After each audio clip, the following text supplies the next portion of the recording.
Good morning, students. This is the second class on the topic modals, which is in Unit 10 from your Elementary English Grammar and Composition book.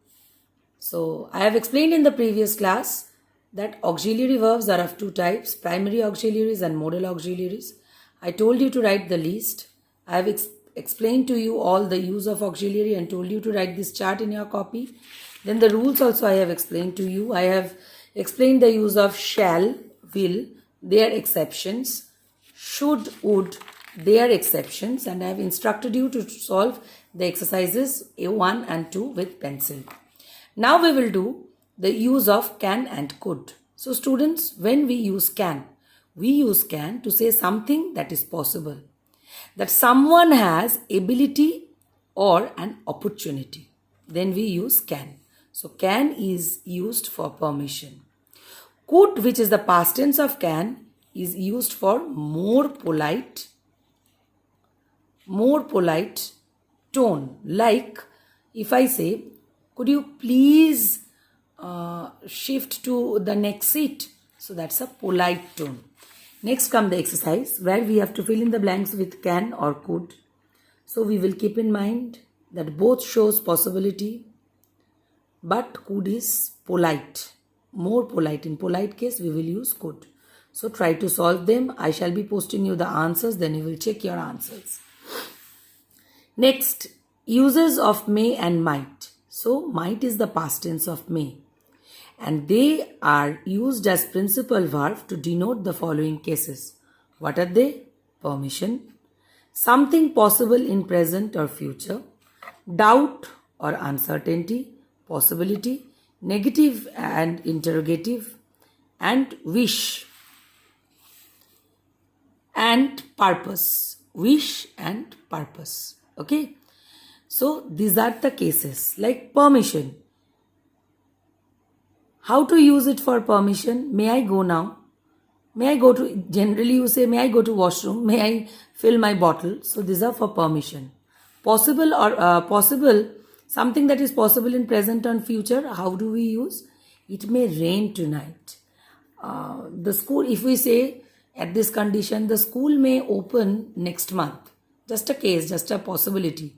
If we say, if there is possibility, it can be true, it can be untrue. Doubt, he may not have spoken the truth.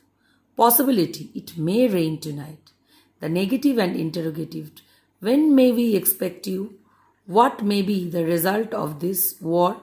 So this is negative and interrogative. And then a purpose. He works hard so that he may become rich. Next is the exercise. Fill in the blanks with may or might. We need to fill up the blanks with may and might according to the sense. So try to solve this, students. I will give you the answers like we dash be lucky to see our tiger today. So here you will fill in the blanks with either may or might. So try to do them. Okay. Next is uses of must. We use must to say something that is necessary. Okay.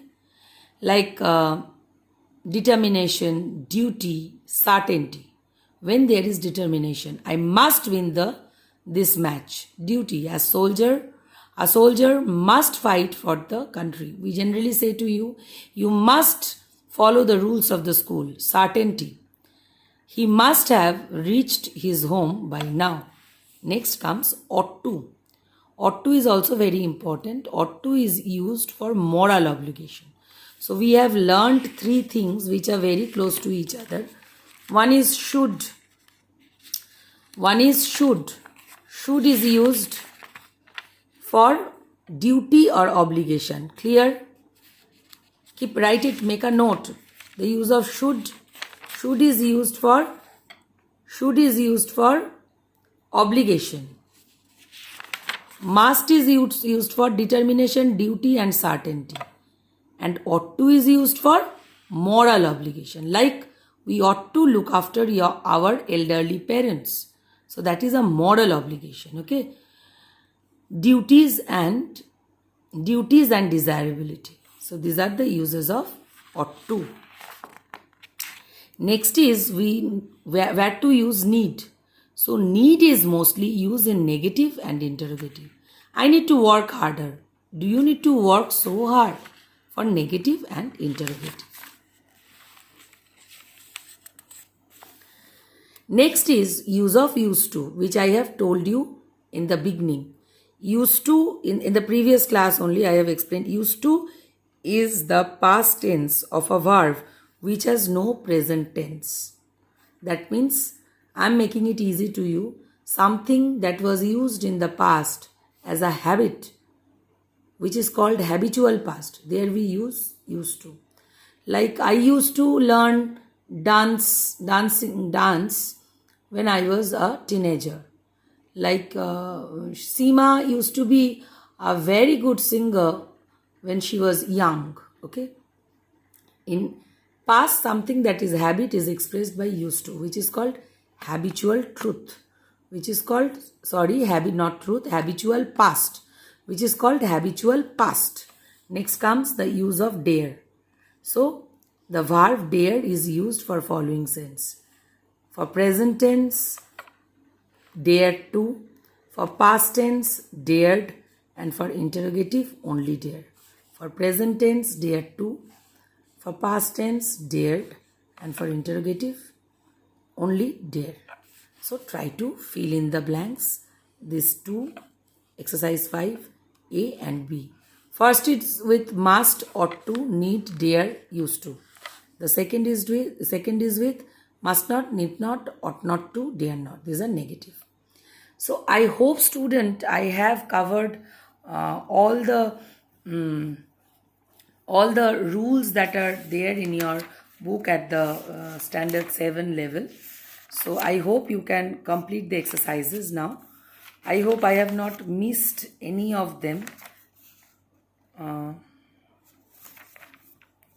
So I have explained all to you, I hope. So let's solve. I shall be posting you the answers. So see you tomorrow. Bye. Oh, with this I just want to tell you one thing is left from your grammar. That is one letter writing. If I do that, your English grammar, the vast syllabus, which was not started at all during Unit 1, will be completed while I will give you the format of letter writing. And this happened to be the last chapter of language. Okay. So bye today. See you tomorrow.